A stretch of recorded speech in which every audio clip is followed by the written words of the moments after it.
जय श्री श्याम भक्तों।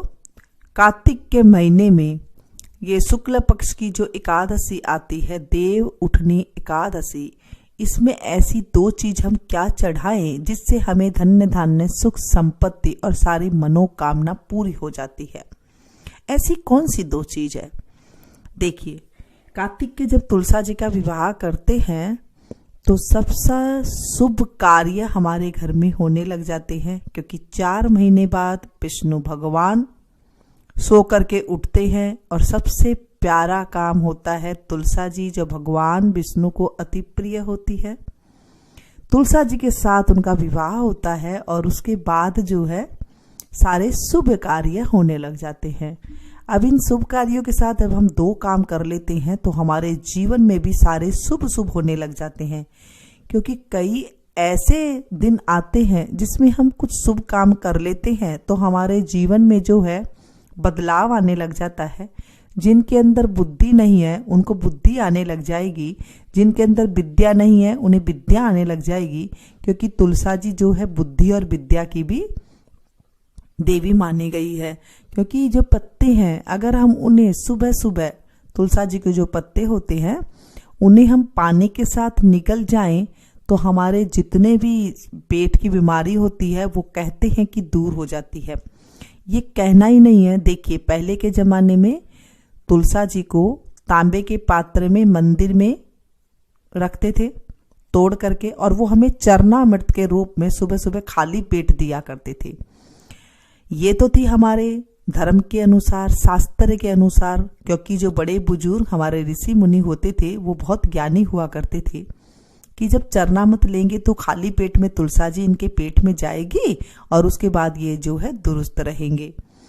ऐसे ही जब हम वैज्ञानिक तरीके से देखते हैं तो तुलसा जी के अंदर काफी चीजें ऐसी होती है जो हमारे पेट के बैक्टीरिया को खत्म कर देती है और रोग जो होते हैं उन्हें लड़ने में ये सहायता करती है। तो तुलसा जी को जब खाली पेट आप सुबह सुबह, लेकिन एक चीज का ध्यान रखिएगा, जो लोग आपको बताते हैं कि तुलसा जी को चबा करके खाएं, ये कभी आप गलती ना करें। हर चीज का ज्ञान पूरा होना चाहिए, आधा अधूरा नहीं होना चाहिए, नहीं तो हमें कई चीज भोगनी पड़ जाती है। आप कहीं से भी देखते हैं और तुलसा जी को चबा करके पानी पीना शुरू कर देते हैं तो तुलसा जी के अंदर पारा होता है जो कि दांतों को बिल्कुल खत्म कर देता है। जब आप इसे दांत से चबा करके खाते हैं, तुलसा जी को हमेशा निगल करके खाते हैं, आप उसे निगल करके ऊपर से पानी पी जाए। अब पत्ता तो निगला नहीं जाएगा तो उसे आप क्या करें, हाथ से थोड़ा सा मसल दे और मसल करके आप उसे जीभ पर रखें और पानी की सहायता से निकल जाए। आप 1 महीना करके देख लीजिए, जो भी बीमारी होती है ऐसे निकल जाएगी आपकी जैसे कोई आपने बहुत बड़ी दवाई ली थी।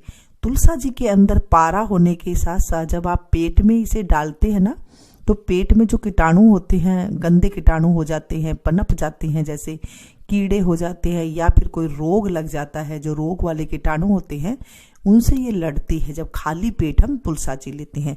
तुलसा जी लेने का नियम इस तरह से होना चाहिए कि उसे सीधा रखा और पानी के साथ निकल गए, या फिर छोटे छोटे टुकड़े आप तोड़ करके डाल दें और उसे पानी के साथ निकल जाएं। ऐसे कर सकते हैं। तो बच्चों को शुरू से ही आदत डालें कि उसे आपने पीस लिया, जैसे होती है छोटी सी, आप रगड़ करके पीस करके उन्हें आप रख दें और फिर पानी से पी जाएं, सेवन कर लें उसे आप। तो इस तरह से तुलसा जी को ली जाती है। इसलिए तुलसा जी को विद्या की और बुद्धि की, सेहत की कहा गया है। अगर आपके अंदर बुद्धि नहीं होगी तो आप तुलसा जी के पत्ते को यूं ही चबा करके खा जाएंगे तो आपके दांत भी खत्म हो जाएंगे। देखिए, सीधा सीधा अगर आप देखते हैं तो ऐसे भी इसका नियम इसलिए बनाया गया है। हर चीज में पूजा का कुछ नियम होता है, उस नियम के अनुसार ही हमें करना चाहिए। तुलसा जी के पत्ते को हमें रविवार के दिन नहीं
जहाँ से आप चुनरी उड़ा दें उसके बाद पूरी सर्दी आप इसे चुनरी उड़ा करके रखें तो आपके घर में भी जो है सौभाग्य आता है, खुशियां आती है। ऐसा कहा गया है तुलसा जी के बारे में।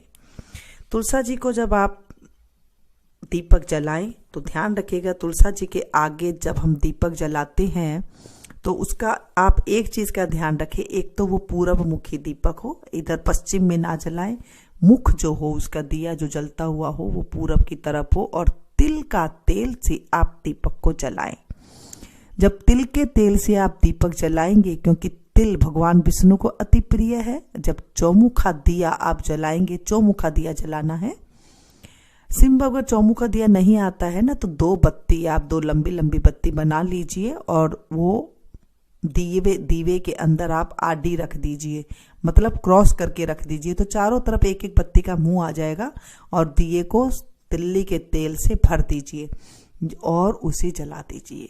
क्योंकि एकादशी के दिन, देव उठनी 11 के दिन जब आप ये दीपक जला देंगे ना, आपको अपने आप ही महसूस होने लग जाएगा अगली देव उठनी एकादशी तक हमारे घर में कितने मंगल कार्य हुए हैं। क्योंकि हमने बिल्कुल शास्त्र के विधि के अनुसार हमने जब पूजा की है तो हमें फल भी बहुत अच्छा मिलता है। और दूसरी बात है कि जब एकादशी के दिन आप चढ़ाएं, प्रसाद चढ़ाएं, तो ध्यान रखें प्रसाद में आप जो फल ले रहे हैं वो आप केला ले सकते हैं, संतरा ले सकते हैं, आंवला ले सकते हैं, आप इसके अंदर सफ़ेद मिठाई ले सकते हैं जैसे बतासा हो गई, खील हो गई, और आप इसमें बर्फी ले सकते हैं। जितनी आपकी सामर्थ्य हो आप इसमें ले सकते हैं, पेड़ा ले सकते हैं, ऐसी आप चीज़ें ले सकते हैं प्रसाद में। और जो प्रसाद हो, अगर आपके घर में गर्भिणी स्त्री है या फिर बच्चा पढ़ने वाला है तो ये जो प्रसाद है ये सभी को आप दे। आप देखेंगे जो गर्भिणी स्त्री होगी तो उसे जो है बहुत ज़्यादा फायदा मिलेगा, रक्षा मिलेगी उससे, उसके बच्चे को। जो बच्चे वाले पढ़ने वाले हैं उन्हें भी विद्या मिलेगी, और जो आप लोगों के बिजनेस में जो घाटा वगैरह नहीं लगे, इसलिए हम ये चीज़ें करते हैं। सुहाग की रक्षा होती है, जो सुहागने होती है उनकी सुहाग की रक्षा होती है। कंवारी कन्या होती है उन्हें अच्छा वर मिलता है जैसे भगवान विष्णु, ऐसे हमारे शास्त्रों में लिखा गया है। यानी कि सारे कार्य सिद्ध होने लग जाते हैं। एकादशी तिथि से सारे मंगल कार्य शुरू होते हैं, जैसे विवाह आदि, मकान मुहूर्त, और जितने भी शुभ कार्य होते हैं, कुआ पूजन वगैरह है, ये सारे जो है देव उठनी एकादशी के बाद ही शुरू होते हैं। और ये एकादशी बहुत बड़ी एकादशी होती है। आप इसमें व्रत करना चाहें तो आप व्रत कर सकते हैं, फलियार लेकर के आप कर सकते हैं। दिन में नहीं रख सकते व्रत, कोई बात नहीं, आप वैसे भी पूजा कर सकते हैं। अगर आप रखते हैं तो रेगुलर जो लोग रखते हैं वो रख सकते हैं, और नहीं रहा जाता, नहीं रख सकते तो कोई बात नहीं, आप सीधी भी ऐसे ही पूजा करें। ऐसे ही आप चुंदड़ी वगैरह जो मैंने आपको बताई है पूजा सिंपल तरीके से कैसे करनी है, आप उसे वैसे ही कर सकते हैं। अब रही दूसरी बात, आप एकादशी के दिन जब आप देव उठनी एकादशी की पूजा करें तब आप उसमें आंवला जरूर चढ़ाएं। आंवले का मुरब्बा चढ़ाएं, लेकिन आंवले का अचार वगैरह ना चढ़ाएं। आंवले का मुरब्बा आप उसे प्रसाद में चढ़ रख सकते हैं, या तो आप पंडित जी को दे सकते हैं या फिर आप खुद घर में खा सकते हैं। प्रसाद के अंदर रख करके ना आप करें, क्योंकि एकादशी के दिन जब हम आंवला रखते हैं और फल फ्रूट तो आप रखेंगे ही, और तो इनको आप जब रखते हैं तो आप इसे प्रसाद के रूप में लेते हैं, तो घर में कहते हैं धन की कभी कमी नहीं रहती है। हम ब्राह्मण को अगर देते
क्योंकि हमने सोना दान किया है कार्तिक के महीने में, तो करोड़ों गुना फल होकर के हमारे जीवन में लौटता है।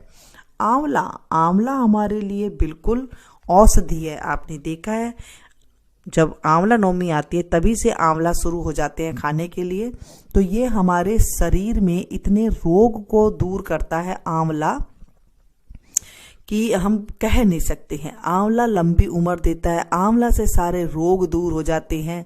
जैसे तुलसी से दूर होते हैं वैसे आंवला से भी दूर होते हैं। तो ये हमारे जीवन में औषधि का भी काम करती है। ये 2 काम आप कर लीजिए जो मैंने आपको बताए हैं, 2 से 3 काम मैंने आपको बता दिए। आप ये काम करके तो देखिए, उसके बाद आप देखेंगे 1 साल आपका कितना चमचमाता हुआ निकलता है। और ये थी छोटी सी जानकारी, इसे ज़्यादा से ज़्यादा अपनों के साथ शेयर कीजिएगा। अगर हम कुछ दान पुण्य भी नहीं कर रहे हैं और हम व्रत वगैरह भी नहीं कर रहे हैं तो आप इसे शेयर कर दीजिए। क्यों? क्योंकि जब हम किसी को अच्छी बातें बताते हैं, अगर उसने दान कर दिया तो भी हमें घर बैठे पुण्य मिल जाएगा। जैसे मैं आप लोगों को बता रही हूँ और आप लोगों में से किसी ने भी दान कर दिया, हजारों लोग देख रहे हैं और उनमें से अगर किसी ने भी दान कर दिया ना तो मुझे घर बैठे ही जो है पुण्य मिल जाएगा। ऐसे ही जब आप सभी को बताएंगे और उनमें से किसी ने आंवला दान किया तो आपको घर बैठे पुण्य मिल जाएगा। क्योंकि कार्तिक का जो महीना है इसमें अगर जब हम किसी को पूजा पाठ भी बता देते हैं ना तो भी हमें घर बैठे जो है पुण्य मिल जाता है।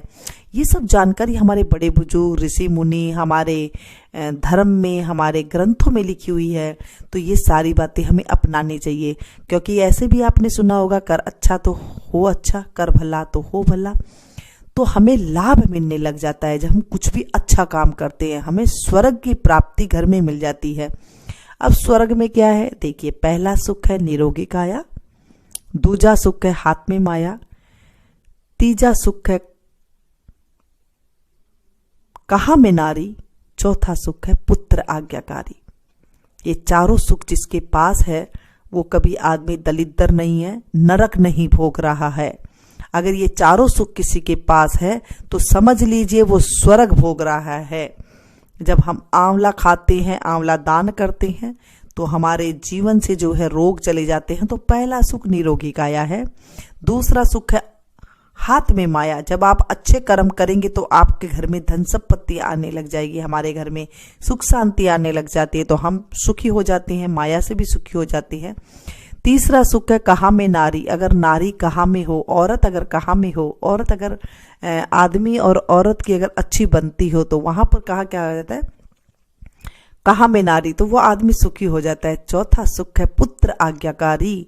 अगर किसी का पुत्र आज्ञाकारी है, जैसे माँ बाप ने कुछ कहा है और उसने मान लिया, तो इससे बड़ा भाग्य किसी का नहीं है। क्योंकि आज के जमाने में अगर पुत्र, अगर औलाद हमारी कहे में हो तो हमें सर्व सुख है।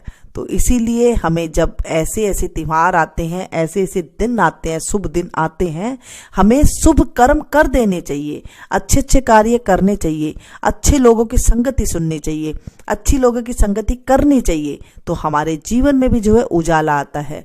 जब हम किसी के जीवन में उजाला करते हैं तो हमारे जीवन में भी उजाला आ जाता है।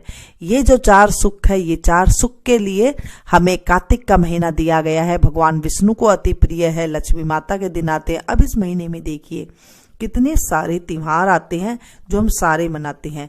इस महीने में करवा चौथ आती है जो